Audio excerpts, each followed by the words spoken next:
লৌহে মাহফুজে আল্লাহর নবী যখন মেরাজে যান, মেরাজে যাওয়ার পরে আল্লাহ নবী রাহমাতুল লিল আলামিনকে আমার আল্লাহ জান্নাত দেখাইলেন, জাহান্নামটাও ঘুরে ঘুরে আল্লাহ দেখান, আরশে আজিমটাও আমার আল্লাহ নবীকে দেখা দেন। আরশে আজিমটা দেখানোর পর আল্লাহর নবী যখন লাউহে মাহফুজের কিনারায় গেলেন, লাউহে মাহফুজের কিনারায় নবী আমার তাকায় দেখেন, লাউহে মাহফুজের গেইটের মধ্যে আমার আল্লাহ আরবি অক্ষর দিয়ে কি যেন রেখে দিয়েছেন। নবী আমার বুঝেন না, কারণ নবী হলেন উম্মি নবী, নবী পড়া জানেন না, শিক্ষা দীক্ষা নবীর নাই।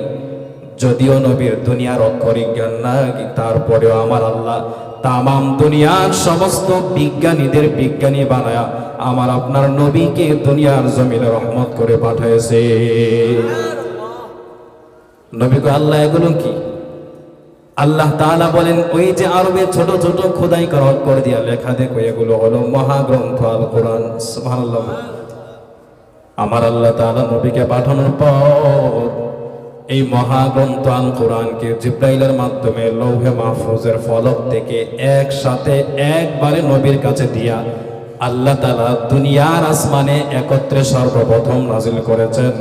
তারপরে দুনিয়ার আসমান থেকে ক্রমান্বয়ে প্রয়োজন অনুযায়ী আমার আল্লাহ আস্তে আস্তে করে দীর্ঘ 23 বছরের কোরআনকে নবীর কাছে নাজিল করে দিয়েছে।